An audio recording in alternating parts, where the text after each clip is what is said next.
Welcome back to Notes Edition, where I read notes off my phone. Today's note is entitled The Ingenuity of the 4-Year Halving Cycles.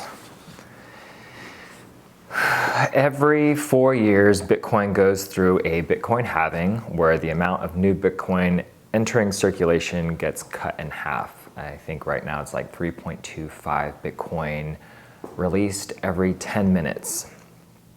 So there's some evidence to support the thesis that the halving cycle is intentionally tied to the Federal Reserve's macro liquidity cycle, tying into the 4-year election cycle as well, the Olympics, all of that.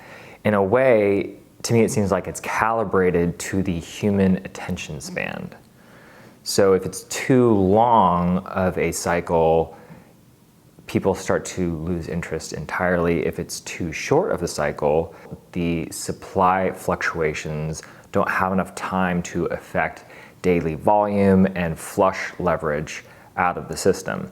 4 years is just long enough for the market to oscillate between euphoria and disinterest.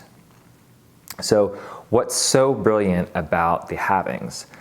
Sometimes it's easy for us to focus on the increasing scarcity, but scarcity alone isn't enough to drive markets sustainably. Scarce supply needs increasing demand.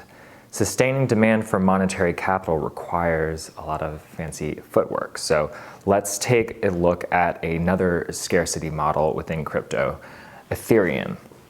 Ethereum, changing to a token burn, making it deflationary, that's great. And yet, any monetary asset that's purely deflationary may lose traction over time if no one wants to spend it, if no one cares about the asset itself. It doesn't really matter how scarce it is. So Bitcoin's 4-year cycle provides a thread of predictability that encourages a balance of long-term holding and short-term trading. Miners are forced to sell daily to the open market in order to cover the overhead costs of electricity in order to mine that Bitcoin, which provides the price discovery needed to spur adoption and maintain velocity over a 100-year span. A lifespan of 80 years can observe its exponential yet sustainable growth pattern. So let's take a look at another example of where deflation doesn't always work. So something like Nano. Nano is fully diluted, meaning there's no more further inflation. It also has no fees. So in theory, it should be the perfect money, right? But Nano can launch with a bang with proof of tap mining. But once all the supply is distributed, there's little incentive to provide security to the network, and there's also dwindling participation and velocity because there's no inflation to provide stimulation to the markets. So in other words, it's almost too good at being money. It's too good, too deflationary for people to want to give it up, which is also what provides that price discovery.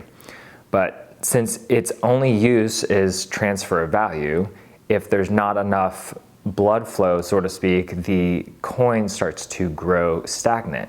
It can't maintain a current market price, and people give up using it altogether. The delicate balance lies between maintaining attention and activity through incentivized proof-of-work inflation while retaining long-term store of value through deflationary metrics like halving events and maximum supply code that are unchangeable without a majority consensus. So meaning Bitcoin has that 21 million hard cap that can't be modified, that can't be changed unless the entire network simultaneously agrees to change it. Balancing that hard limit with enough blood flow, enough inflation to keep price discovery alive, to keep a market around Bitcoin active. If it's not active and there's no trading price, then velocity starts to drop and no one really sees the use for it.